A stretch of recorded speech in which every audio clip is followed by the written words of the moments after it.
Welcome back, Gundam Guys and Gundam Gals. PatrickGrade here from GGInfiniteNews.com, bringing you part 3 of the video review for the Metal Build 00 Gundam and O-Riser set.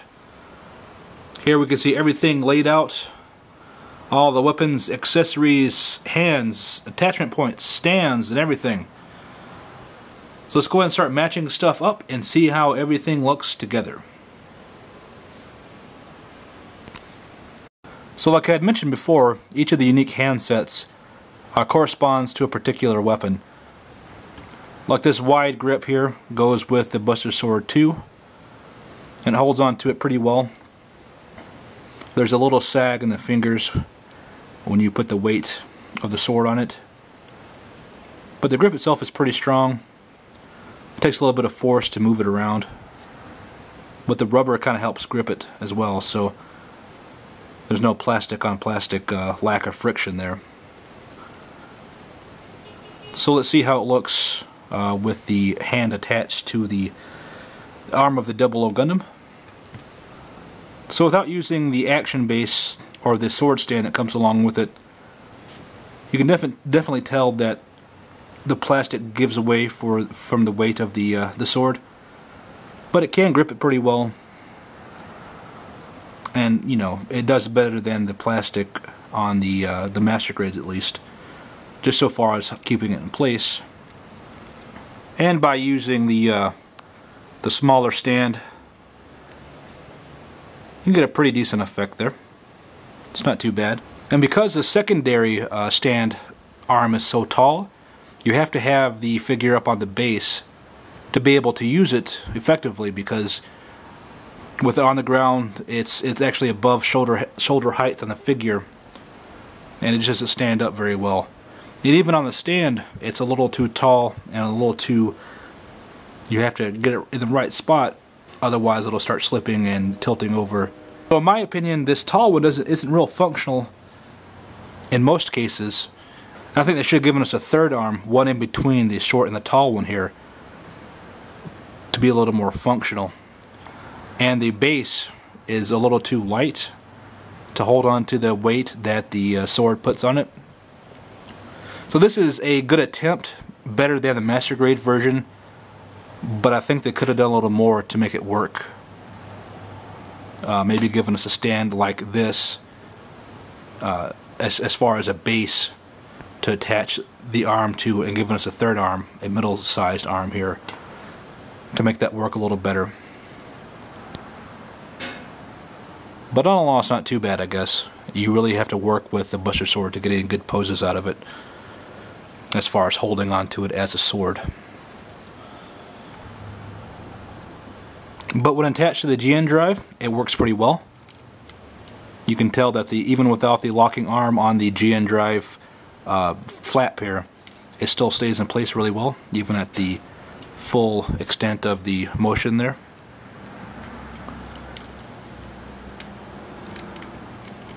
And if you wanted to, you could also attach it to the back of the forearm with a really scary kind of click, a very strong connection there. That holds in place really well. And you can tell the strength of the arm joint, or the shoulder joint here. This is the full weight of the sword on the elbow and then on the shoulder joint. So those are really strong joints. It's just unfortunate that the hands can't hold it well enough to support the weight at the wrist. And there's two more things you can do with the Buster Sword 2 as far as connecting it to the GN drives.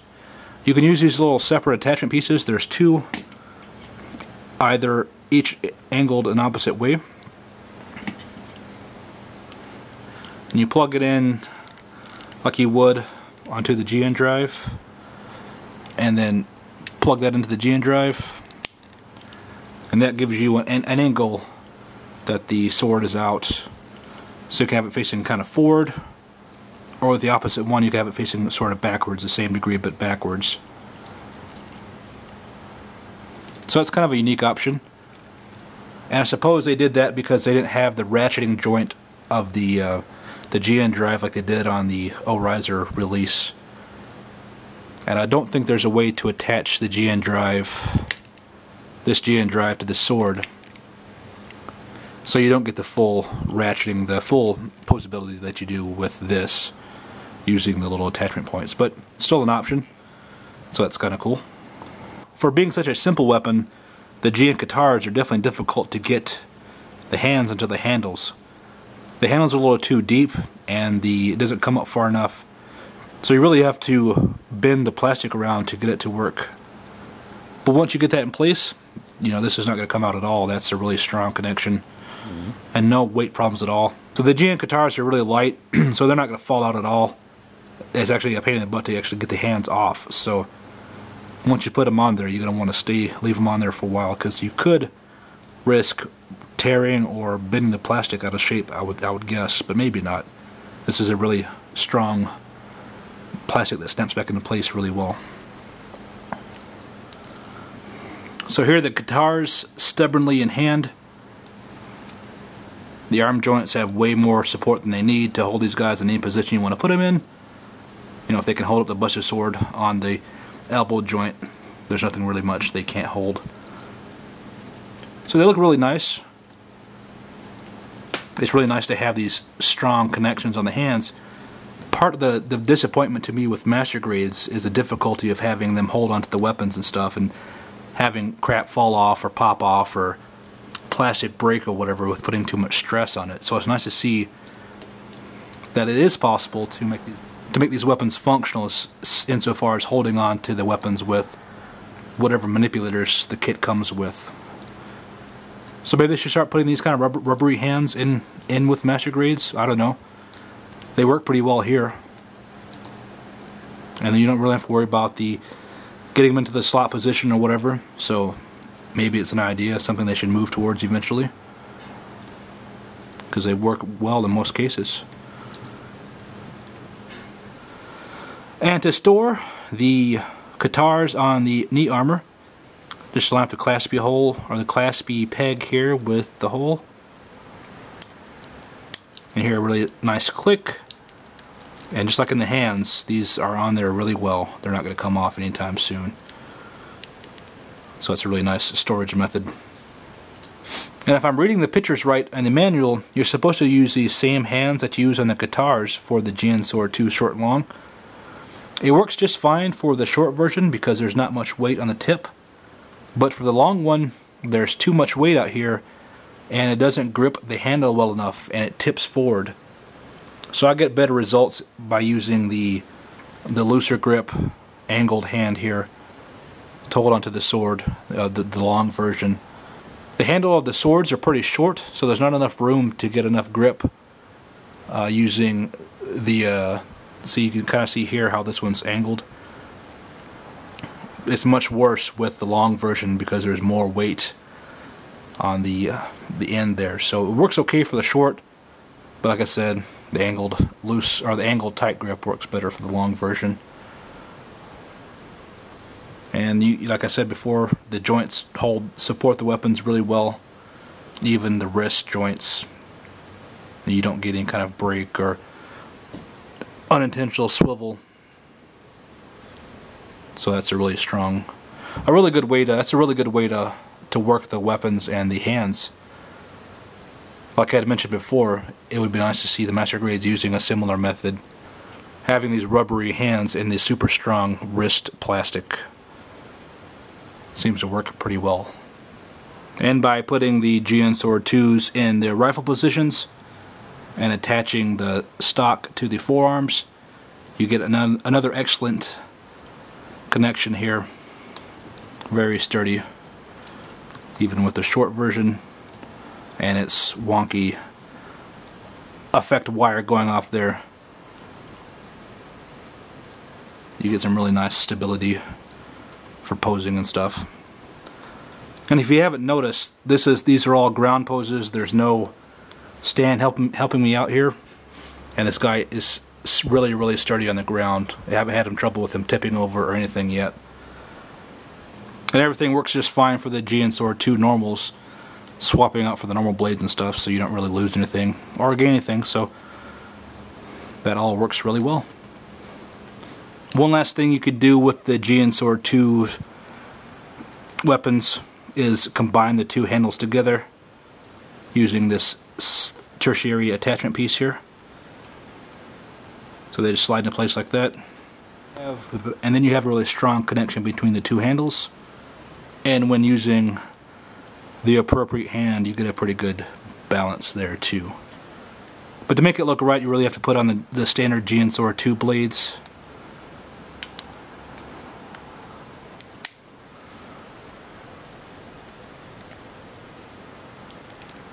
And get them both facing the same way. And again, no real balance issues except for the handle kind of popping out of the grip there insofar as being at an angle. But overall, as far as weight issues go, there are none. That's a very, it's a pretty heavy weapon, especially with the length. It can add quite a bit of instability, but it works really well. And to attach the GN Sword 2s to the side skirts, there is a connection hole here up top and a peg on the side of the handle. So just slide them in place. And you get a pretty secure connection. It's not as good as I'd hoped it would have been. There's no there's no clicking mechanism in there. So a little too much movement back and forward can knock it loose. And especially that holds especially true for the short version for some reason. I don't know, something's wrong, but I can hardly get the short one to stay in place at all. You really have to be careful with the short one, but maybe it's just this figure, I don't know. It could be an anomaly. And the beam sabers really aren't anything special. You know, they're pretty typical for the 7 sword. They just store behind here on the little swivel mechanism. Both of them can fit back there just fine. And they can swing down for storage.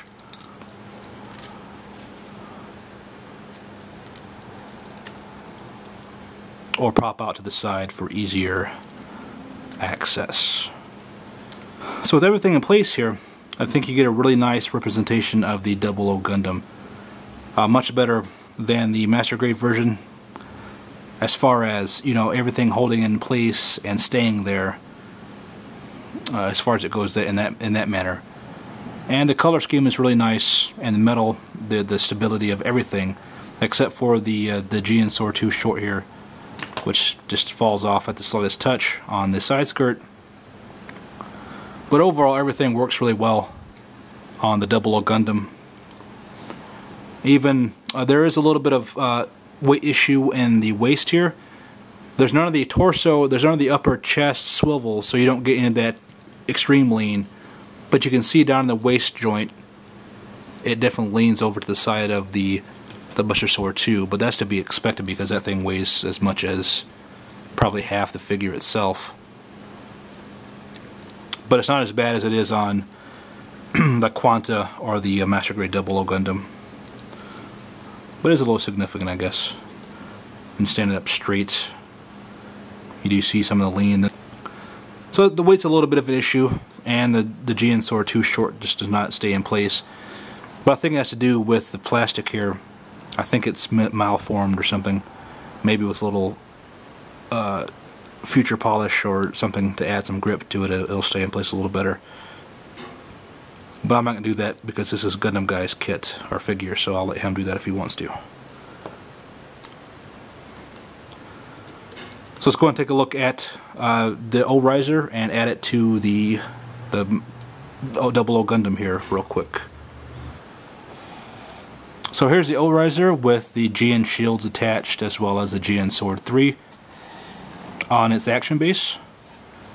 And that's a really nice design. You know, it's kind of weird to have an airplane or a spaceship with a sword on it,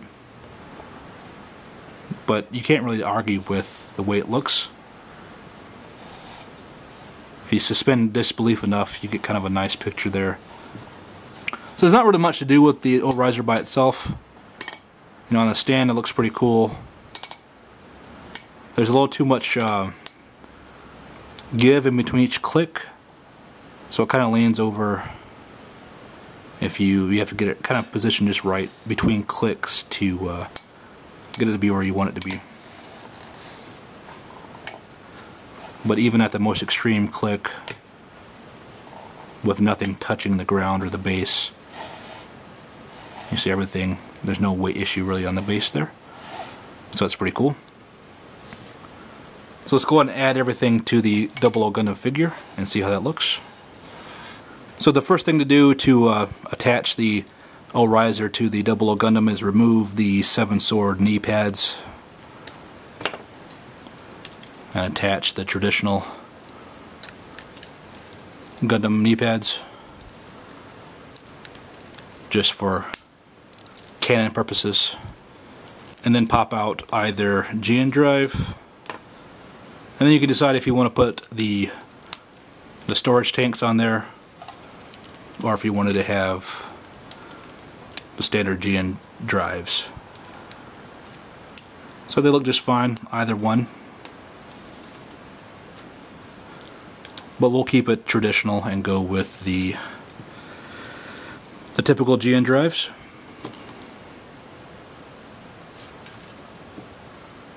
So detach the wing binders from the O-riser, slot them into place with the GN drives, and attach them to the backpack flaps. So here's the metal build 00 Gundam with the wing binders attached, as well as the GN shields attached to either wing binder.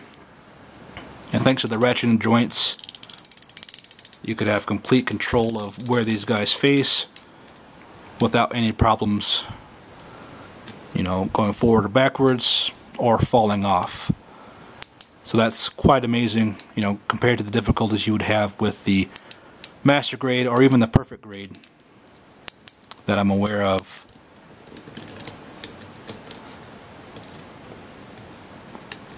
It's pretty cool seeing how stable all these joints are. Even with them at the extreme range of movement there and no locking mechanisms, those things hold in place really well. Coming forward are opposite of one another. It works really, really well.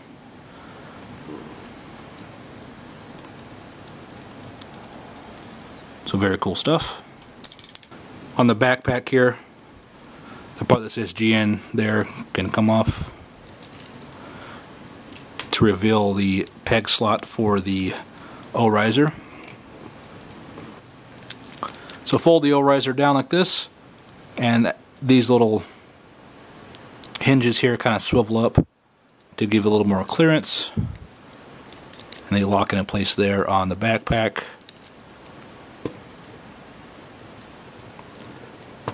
And then you have 3 points of connection there to hold the O-riser in place. So here's something to marvel at, the quality of the metal build line. The first in the series, possibly the most off-balance Gundam of them all. Well, maybe some of the seed line with their crazy backpacks. But here's a straight up and down O Gundam with the O-riser hanging off his back. No bend in the knees, no counterbalancing in any way. Just an almost straight perfect pose with no tipping over or collapsing. Almost perfect stance. So I'm sure this will eventually wear out and the joints will give away. But that's something you couldn't pull off with the Master Grade at all. And I don't know about the Perfect Grade, but without the stand, I don't think you can do that with much. And the last piece of the 00 Gundam puzzle here, having the GN Sword 3 completely firmly in hand. Both the over and the under connection points as well as the hand make this a unbelievably secure connection. No weight issues, no balance issues, open or closed. You get a perfect posing GN Sword 3 here. So that's really pretty cool. So here's a look at one of the best representations of the 00 riser and 1/100 scale. This figure really, beats both the Master Grade and the No Grade without any problem. Just the way they could hold on to all the weapons and even balance for the most part, having the old riser off the back. The GN drive stay in place with all the weight of the GN shield and the wing binders there. The GN Sword 3 is completely locked in place no matter what position you have the blade. Both the connection to the arm and the joints in the elbow and the wrist and the shoulder, they're not going to go anywhere. So I'll go ahead and wrap up this third video here. Stay tuned in the next couple days for the fourth video, where I'll compare the Metal Build 00 Gundam 7 Sword S and the 00 riser to the Master Grade versions of the 7 Sword G and the 00 riser. And I'll give you my final opinions on the first of the Metal Build line and let you know what I think about it. So stay tuned, and I will see you soon.